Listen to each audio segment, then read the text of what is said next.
On a frozen Colorado ridge, a rancher drags a bruised Apache woman from an icy creek, then learns the price for saving her life is marriage. When riders arrive to claim a bride by custom, will he yield or stand? Will she choose him or freedom? And what debt binds heart?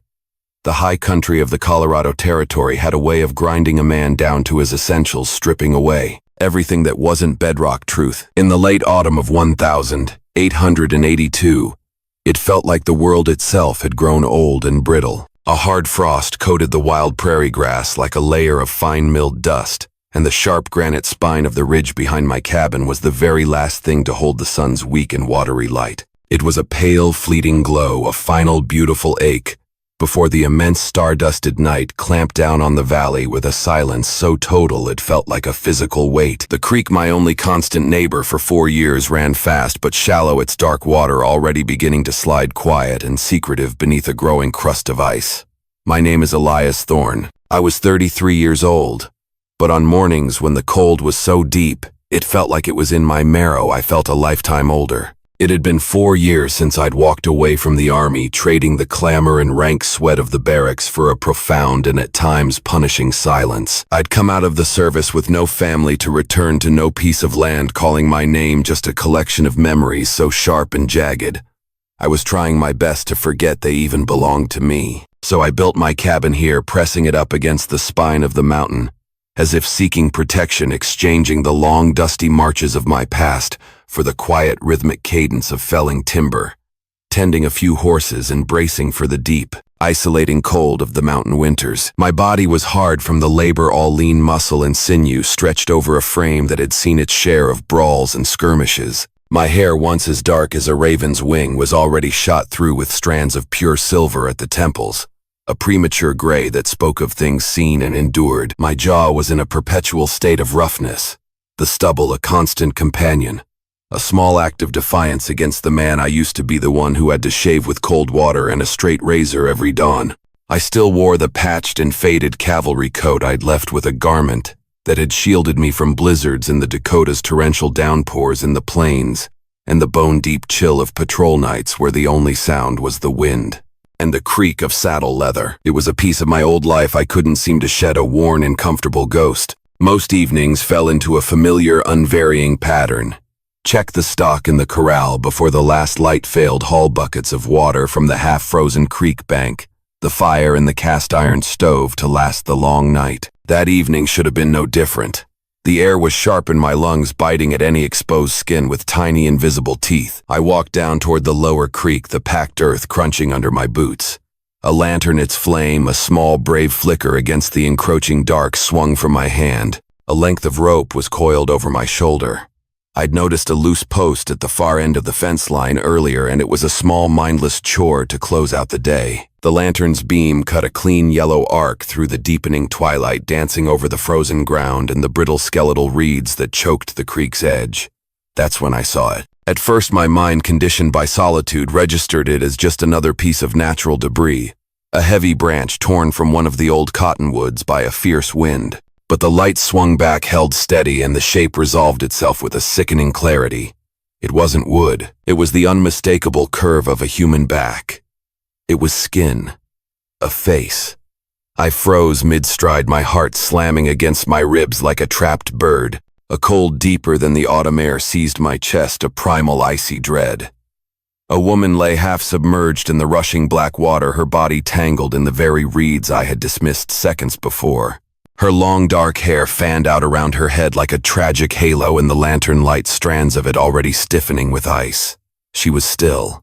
Far too still. For one terrible suspended moment, a moment that stretched into an eternity, I was certain she was gone, another nameless soul swallowed by the profound and utter indifference of this land. A voice in my head, the old cynical, battle-hardened voice of a soldier, screamed at me to turn back. This isn't your fight, Elias. Walk away. Trouble finds the man who goes looking for it.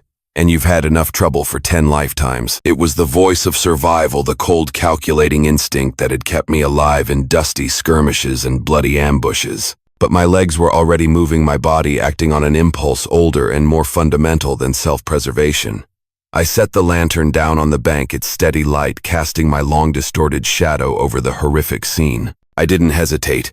I plunged into the creek. The shock of the freezing water was a physical blow, a brutal numbing force that drove the air from my lungs in a sharp gasp and pushed hard and insistent against my worn leather boots. The current was strong, a living muscular thing trying to pull me under to add my body to its collection. When I reached her, I had to fight the current with one hand while using the other, to untangle her limbs from the grasping reeds that held her fast. Her body was utterly limp, a dead weight that offered no assistance.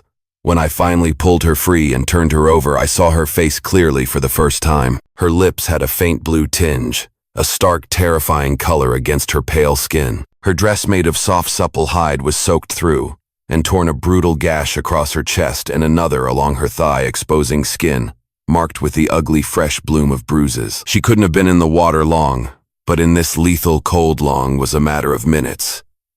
She was on the very edge of freezing solid. "Damn it all to hell," I muttered, the words a plume of white vapor in the frigid air. I gathered her into my arms, my muscles straining against her weight. She was lighter than she looked, but it was the profound, unresponsive heft of her that pressed down on me, a chilling reminder of how close she was to death. My heart hammered against my ribs, a frantic, desperate rhythm born not just from the exertion but from the raw, chilling fear that I was already too late. I carried her as fast as I could across the frozen yard, my boots slipping and sliding on the uneven, frosted ground. I shouldered the cabin door open, the familiar creak of the hinges sounding unnaturally loud in the sudden charged silence. The air inside was barely warmer than it was outside. The fire had died down to a bed of sullen, glowing embers that offered little more than a hint of their former heat. I laid her gently on my cot, the only soft place in the entire cabin, my mind racing. Then, with a surge of desperate urgency, I turned to the stove. I shoved kindling beneath the coals, blowing on them until they sparked reluctantly back to life, then piled in logs of pine and oak until the flames roared, a hungry crackling sound that filled the small space with a promise of warmth. I worked with a practiced quickness, my hands steady from years of training, even as my mind reeled. I used my hunting knife to cut away the soaked dress, slicing through the leather laces, my fingers fumbling and clumsy with the cold, wet material. I tried not to look, tried to give her what little dignity I could, but it was impossible to avoid seeing the full extent of the violence that had been done to her. Her body, strong and gracefully curved, was a canvas of both innate beauty and brutal injury. The bruises were stark and ugly against her skin, a testament to a cruelty I knew all too well. I wrapped her in the thickest wool blankets I owned, and then, on a final instinct, covered her with my old cavalry coat. I kept muttering under my breath, a string of useless broken words meant to keep my own rising panic in check. "Come on now. Just hold on. Stay with me, damn you, stay with me." She stirred a faint, almost imperceptible movement when I managed to press a cup of lukewarm water to her lips. Her eyelids fluttered, then opened for the first time. I found myself looking into the darkest eyes I had ever seen, deep-set, almond-shaped, and filled with a profound, soul-deep exhaustion and a disorienting haze of confusion. "Drink," I said, my voice coming out as a low, rough command. She took a small, hesitant swallow, then coughed a sound so weak and ragged it tore at something inside me. Her eyes slid closed again. I used a corner of a clean cloth to wipe the water from her chin, my jaw tight with a tension that was becoming painful. The old instincts, the ones beaten into me by years of warfare and loss, were screaming at me again. "Don't get involved. Don't carry another person's burden, Elias. You came here to be alone for a reason. You know how this ends." But another part of me, a part I thought had long since been buried under layers of scar tissue and cynicism, wouldn't let go. She was alive, breathing the air in my cabin, because I had pulled her from that water. And that simple, undeniable fact meant I couldn't just stand by and watch her fade away in my bed. It had become my responsibility the moment I stepped into that creek.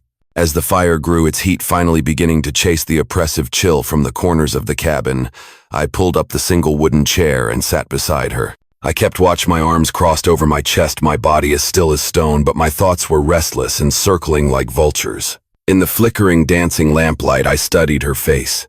She was young, perhaps in her mid-20s. Her features were strong and finely made, high cheekbones, a straight, proud nose, a full mouth that was now pale and drawn with pain. Apache, I guessed. My years in the territory, both fighting and later trading, had taught me enough to recognize the style of her clothes. The intricate symbolic beadwork sewn into the torn dress, the way her hair, even wet and tangled, was braided. How she had ended up here half dead in my creek in a valley so isolated that no one traveled through it this late in the year was a mystery that gnawed at me. But I didn't ask. Not yet. The answers were meaningless if she didn't survive the night. I leaned back in the chair, the wood groaning a weary protest under my weight. The fire's warmth was finally beginning to cut through the chill that had settled deep in my bones. My mind kept returning to the same relentless thought, a bitter mantra of regret and apprehension. You should have kept walking, Thorn. You should have just checked your damn fence post and gone back inside to your cold, empty cabin. You chose this silence for a reason. But then my gaze would fall on her chest, on the slow, shallow, but blessedly steady rise and fall of the blanket, and I knew it was a lie. I knew I would sit in this chair all night, feeding the fire, standing guard against the encroaching cold and whatever shadows had chased her here. And in the morning, if she woke again, if she chose to speak, maybe she would tell me her name. The fire had been my steadfast companion through the long hours of darkness. Its steady roar, a defiant battle against the immense pressing cold of the mountain night. The cabin, which for years had been little more than a functional shelter, now held a fragile, precious warmth.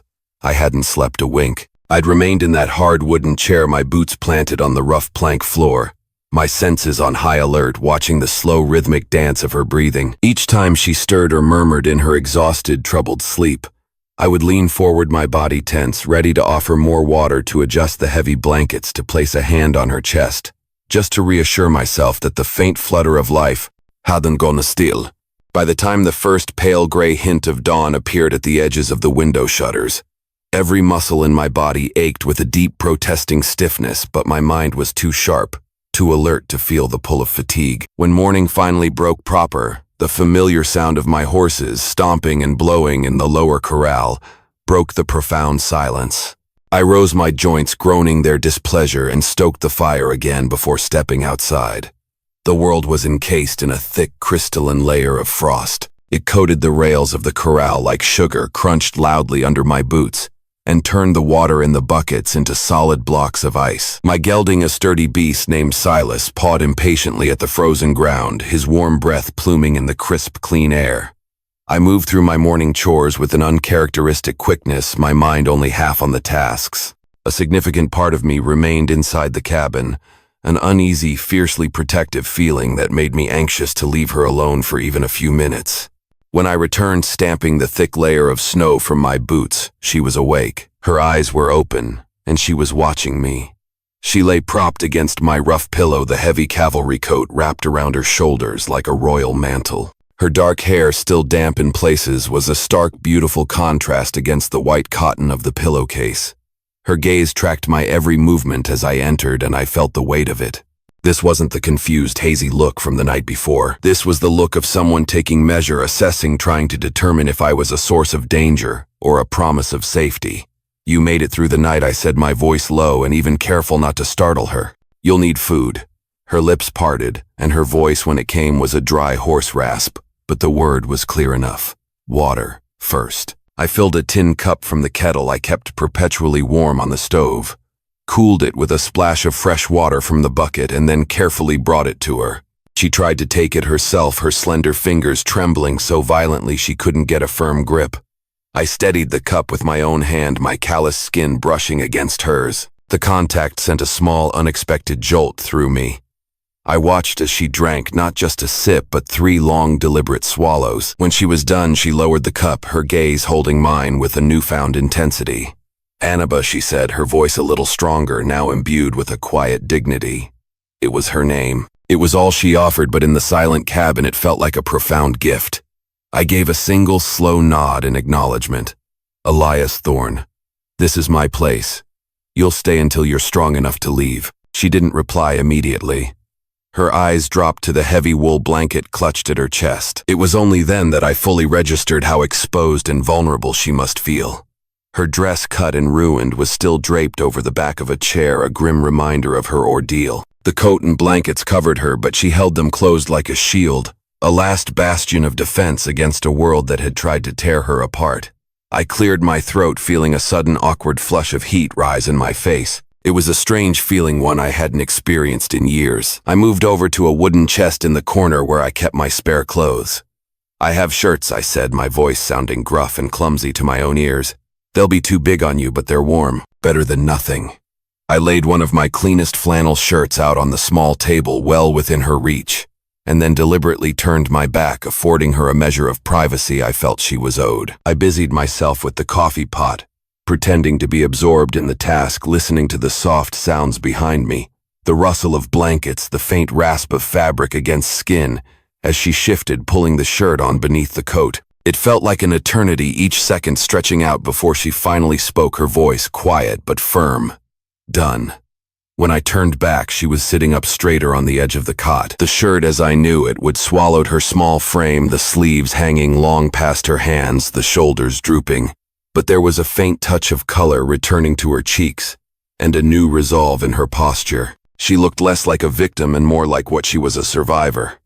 I set about making a simple meal, slicing what little smoked venison I had left, and boiling a few potatoes. I set a plate on the table and helped her move from the cot to the wooden bench. She ate slowly, with a careful, deliberate grace, but also with a focused determination that told me it had been some time since she'd had a proper, peaceful meal. While she ate, I finally asked the question that had been burning in my mind since I'd pulled her from the creek, phrasing it as gently as I could. "How'd you end up in the water, Annaba?" Her jaw worked as she chewed, her eyes fixed on the contents of her plate as if the answer were hidden there. She swallowed, set her fork down with a soft final click, and spoke in a clipped, spare tone that conveyed a world of pain. "Men. Chasing." She took a ragged breath.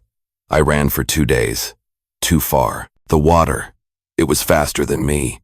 I studied her face, the dark, ugly bruise that was now clearly visible on her shoulder, another purpling along her ribs just visible at the collar of the shirt. Her few words, combined with the brutal evidence on her body, told the rest of the story. I didn't press her for details. I knew this territory. I knew about the raids, the long-held grudges between prospectors and tribes, the brutal, casual way some men talked about Apache women as if they were property to be claimed or traded. She had escaped something terrible, and the chilling thought that the trouble might follow her to my door settled in my gut like a cold stone.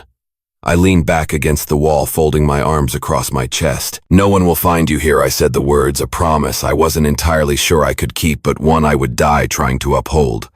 "Not unless you want them to." For the first time since she'd woken, her eyes lifted and met mine without flinching. There was no softness in them, not yet. There was only a guarded, resilient strength that I recognized from my time in the war. But beneath it, for just a fleeting second, I saw a flicker of something else. Relief.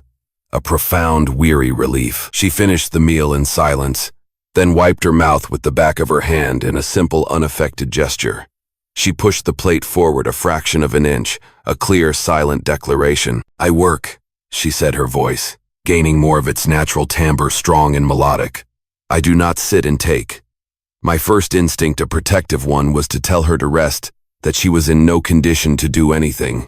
But I stopped myself. I saw the fierce, unyielding pride in her eyes, the one thing perhaps that hadn't been beaten or frozen out of her. It was all she had left, and I knew better than to try and strip that from her. "We'll see," I said, my tone softer than I intended. "You can start with mending. God knows there's always something needs stitching around here." I nodded toward a small pile of my own worn-out shirts in the corner, a testament to my clumsy attempts with a needle and thread. As she rose slowly, steadying herself with a hand on the table, I felt the strange, unfamiliar weight of responsibility settle more firmly on my shoulders. I had pulled her from the water because leaving her there would have been a form of murder. But keeping her here in my home, that was a conscious choice. And it was a choice that would have consequences. What if the men who had been chasing her came looking? What if word got back to the gossips in Hawk's Rest? What if her own people came demanding her return? I pushed the thoughts aside, burying them under the immediate needs of the present. For now it was one step at a time. Keep her fed, keep her warm, keep her alive. Everything else could wait for the dawn. As the day burned down to a spectacular streak of orange and purple light over the ridge, a fragile, tentative peace settled over the small cabin. I sat by the door, the familiar weight of my rifle across my lap, methodically cleaning and oiling it, the scent of gun oil filling the air. Annaba sat on the bench near the fire, one of my torn shirts spread across her knees, her hands moving with a careful, practiced grace as she stitched a seam with a precision I could only envy. The cabin felt fuller, more alive than it had in 4 long years. It wasn't because of conversation. She barely spoke a word, unless spoken to. It was her presence, the quiet sounds of her moving breathing staying. I caught myself watching her once my hands stilled on the rifle. I noticed the way the lamplight caught the elegant curve of her cheekbone, the way the oversized shirt fell open slightly at the collar, revealing the delicate, vulnerable line of her collarbone. I looked away quickly, a sharp, unsettling feeling twisting in my gut. I had brought her back from the very edge of death. That had to be enough. Desire, I told myself sternly, had no place here. Not while she was still bruised and healing. Not while her trust was a fragile, unformed thing as delicate as a spider's web. Still, as the deep, silent night closed in around us, I knew with a bone-deep certainty that I had already crossed a line from which there was no return. She wasn't just a stranger I had dragged from a creek anymore. She was in my cabin, under my care, under my protection. And the choice to simply send her away was no longer mine to make. The days that followed fell into a quiet, unspoken rhythm.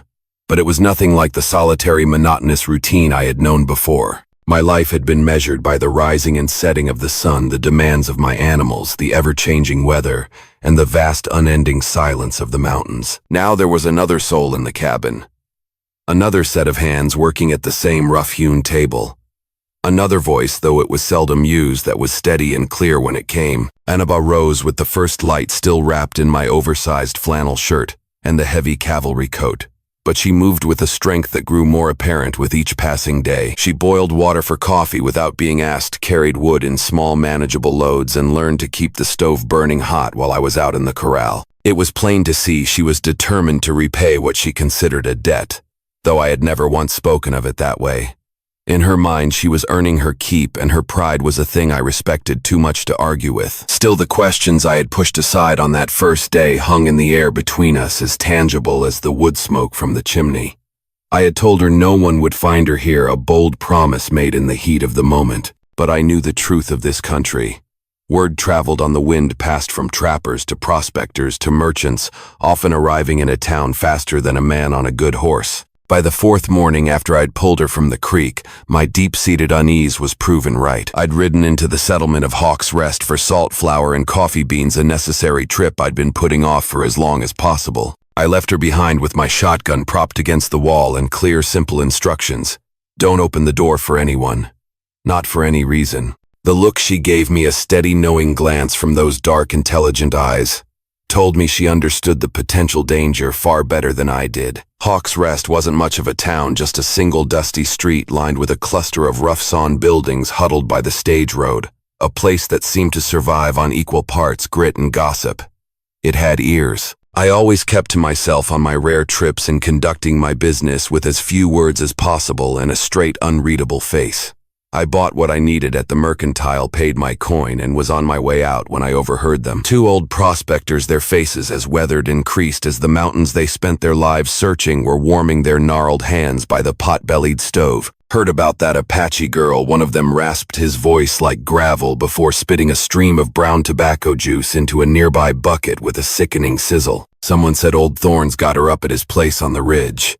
The other man grunted, his small, suspicious eyes narrowing. Hell, if that's true, trouble's coming for him. Word is she was promised to someone. Tradition's a powerful thing in these parts. Some say a man who saves a woman like that, he claims her. Don't matter a damn what either one of them wants in the end.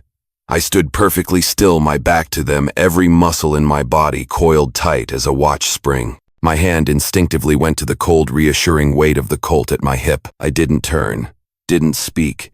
Didn't let my face betray the cold, white-hot fury that was building inside me like a pressure cooker. I paid the clerk for my goods, my jaw clamped so tight it ached, and rode home with the weight of those carelessly spoken, ignorant words pressing down on me harder than the heavy sack of flour on my saddle. The ride back was a private torment. The wind whipped at my face, a prelude to the coming winter, but I barely felt its sting. Their words echoed in my head, a poisonous refrain. He claims her. The idea was obscene, a vile twisting of what had happened. I hadn't claimed anything. I had saved a human life from a frozen death. But in their small, suspicious minds, my act of simple decency was warped into an act of possession, an assertion of ownership. It made my stomach turn. When I finally reached the cabin, the sun was a low, bloody smear in the western sky. Inaba was sitting by the fire, mending a sleeve on one of my shirts with her typical focused grace. She looked up the moment I stepped through the door, her perceptive eyes reading the storm on my face before I could say a single word. "You heard something," she said. It wasn't a question. It was a statement of fact. "Men are talking," I admitted, setting the heavy sack down on the table with a thud that echoed the anger in my heart. I told her what I'd heard, the ugly, ignorant words about tradition, and claims, feeling my fury rise again with each repeated phrase. Her jaw hardened, a flicker of the old hunted look returning to her eyes, extinguishing the small light of peace that had begun to grow there. "They twist the old ways," she said, her voice low and laced with a bitter contempt. "A vow meant to be a bond of honor, a promise between families. They have turned it into a chain, a leash." I nodded slowly, my own anger simmering just beneath the surface. A dangerous, volatile thing. "I won't let them drag you back into it." The words came out before I had a chance to think about them, a raw, protective declaration that seemed to come from a place deep within me I didn't know existed. They were steady and absolute, and I felt the profound weight of them settle in my gut. I had spent most of my adult life actively avoiding entanglements, shirking responsibility for anyone but myself. It was the very reason I was living like a hermit on this godforsaken mountain. Now here I was saying out loud what I had already come to know in my heart. If men came for her, I would stand between them. I would be the wall they would have to tear down. That evening, the wind rattled the shutters, a lonely, mournful sound that seemed to echo the turmoil in my soul. Inaba finished mending the last shirt and brought it to me where I sat cleaning my pistol, the repetitive, methodical action, a small comfort. "You'll need this tomorrow," she said, her voice soft. "The wind is tearing at the barn roof." When I reached for the neatly folded shirt, my hand brushed against hers. A jolt as sharp and surprising as a spark from a flint shot up my arm. She didn't pull back. Her fingers lingered against mine, a light but deliberate touch that held a world of unspoken meaning. For a long, breathless moment, a moment suspended in time, neither of us moved. I could feel the warmth of her skin against my calloused hand, a heat more potent and real than the fire blazing in the stove. I looked up, my eyes meeting hers across the small space. Her face was illuminated by the flickering lamplight, throwing her strong cheekbones into sharp relief, making her full lips seem even softer. Her dark eyes held mine steady and questioning, as if she were waiting, testing, to see if I would be the one to break the fragile, charged silence. I cleared my throat, my own voice coming out low and rougher than I intended. I won't touch you without you wanting it, Inaba." It was a vow, a promise I made to her and to myself. Her hand pressed against mine more firmly, a silent answer that spoke louder than any words ever could.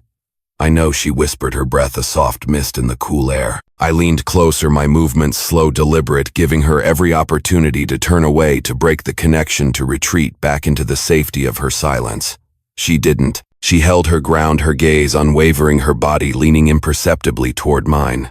Our lips met. It was soft at first, a cautious, tentative exploration, a question asked and answered without words. Then it deepened, a kiss that carried all the unspoken fears, all the shared quiet moments, all the burgeoning hope of the past few days. I felt her hand slide up to the back of my neck, her fingers tangling in my hair, pulling me closer. I felt her body shift toward mine, a subtle, trusting movement that shattered the last of my hard-won resolve. For the first time in years, I let go of the walls I had so carefully, so painfully constructed around my heart. When we finally parted, we were both breathing harder, the air in the cabin thick with a new and undeniable intimacy. Neither of us looked away. She gave the faintest of nods, a silent, solemn agreement that whatever this was, this fragile, powerful thing growing between us in the wilderness, it was real. And it was ours. Later, as I lay awake on my bedroll by the stove, the familiar spot that now felt worlds away from the woman sleeping peacefully in my cot, I listened to the steady, peaceful rhythm of her breathing. My mind ran over all the things left unspoken, the dangers that still circled us like wolves in the night. Why had no one come after her yet? How much time did we have before the ugly talk in town turned into decisive, violent action? And if her own people came seeking to claim her by their laws or traditions, would she choose to stay with me? I had no answers. But I knew this much with a certainty that settled deep in my bones.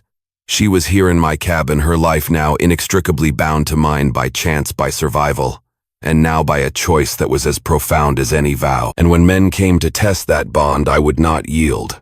Snow fell hard and relentlessly that week, a thick, silent blanket that covered the ridge and my yard in deep, muffling drifts. It transformed the familiar landscape into a stark, beautiful world of white and gray, isolating us even further from the gossiping tongues and watchful eyes of Hawk's Rest. Inside the cabin, Anaba and I worked side by side, a team forged by necessity and a growing, unspoken affection. We kept the cabin warm, our movements falling into a comfortable domestic rhythm that felt both strange and wonderfully natural, hauling wood, boiling beans, patching clothes against the coming cold.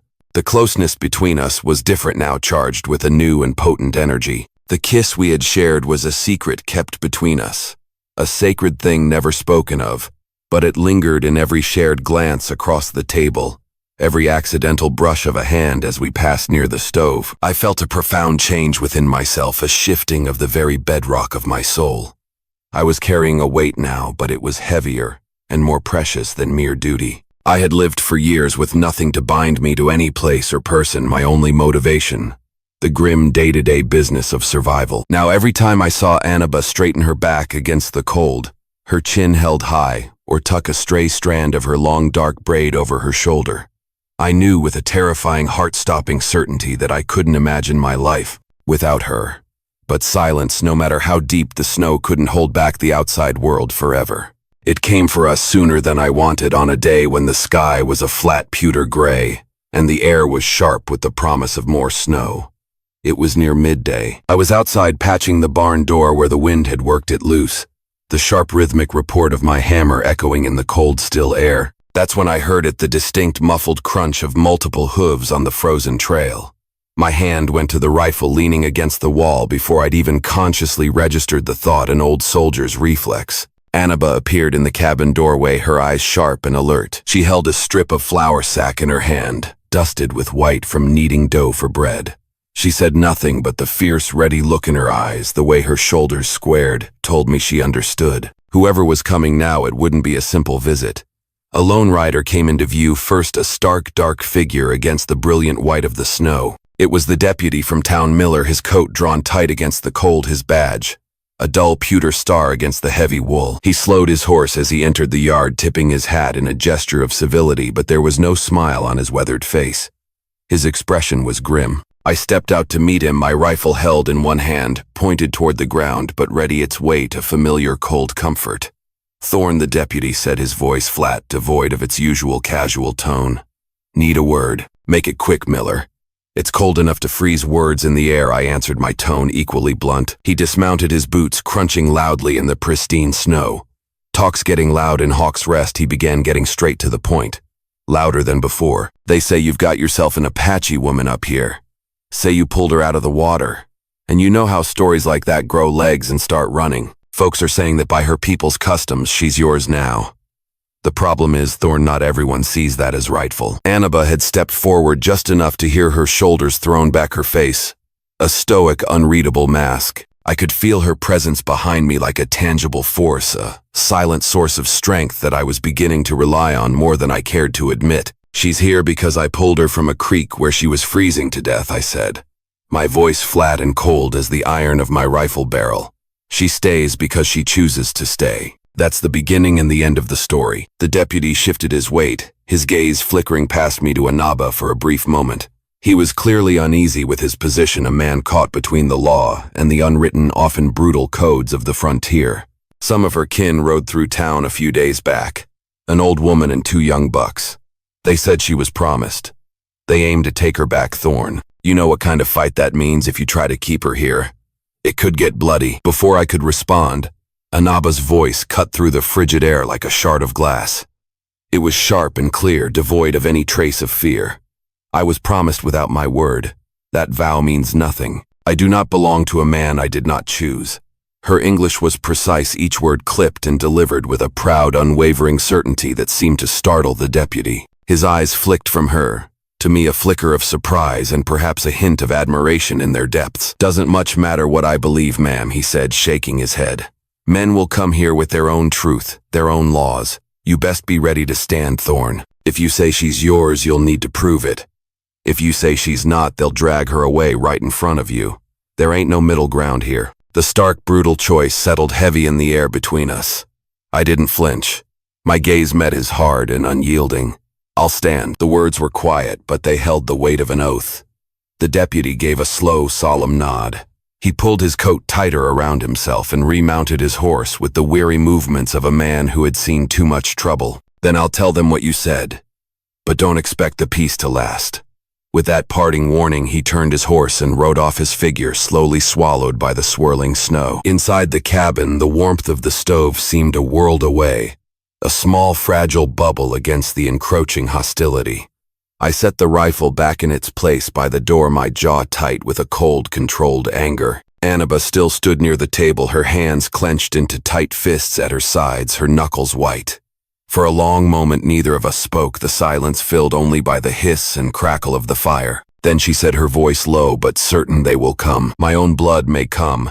You don't have to fight this fight for me, Elias. This is not your burden to carry." I turned and looked at her, truly looked at her, at the strength in her face, the unyielding pride in her eyes, the faint scars that spoke of a life of hardship I could only imagine. "I pulled you from that water, Annaba. I kept you alive. You think I'm just going to hand you over now like a piece of property?" I shook my head, the motion sharp and final. "Number, if they come, I'll stand in front." Her eyes softened, just for a second, a brief fleeting vulnerability that tightened my chest with a feeling so fierce it almost hurt. Then the warrior's resolve returned. "Then you should know this," she said, her voice ringing with a strength that matched my own. "If you stand, I will stand too. I will not hide behind your back." The fire crackled, the only sound in the wake of her powerful words, and in that moment I felt the truth of what she said settle deep within me. She wasn't a burden I had taken on. She wasn't a debt to be paid or a prize to be won. She was a partner, someone who had chosen to stay just as I had chosen to keep her. That night, as the wind howled a mournful, lonely song against the shutters, we sat close by the fire, our shoulders brushing, drawing strength from each other's presence. I sharpened my hunting knife, the rhythmic scrape of steel on stone, a soothing, meditative sound in the tense quiet. Annaba braided a strip of leather, her fingers nimble and sure, creating something strong and beautiful out of a simple raw material. Outside, the snow was piling up, covering every trail, erasing every track, cocooning us in our small fortress of wood and stone. But inside the cabin, something new and unspoken, something forged in the face of a shared threat, held us steady against the storm. For the first time in years, I knew what was coming. A fight. Maybe blood. Maybe loss. But I also knew with a certainty that was as solid and unshakable as the mountains around us, that I wouldn't walk away from it. I finally had something worth standing for, and that I was beginning to realize made all the difference in the world. Enjoying these epic Wild West stories? Hit subscribe for more gripping tales of bravery, conflict, and unexpected heroes. Now tap the video on screen to experience a story with a twist you'll never forget.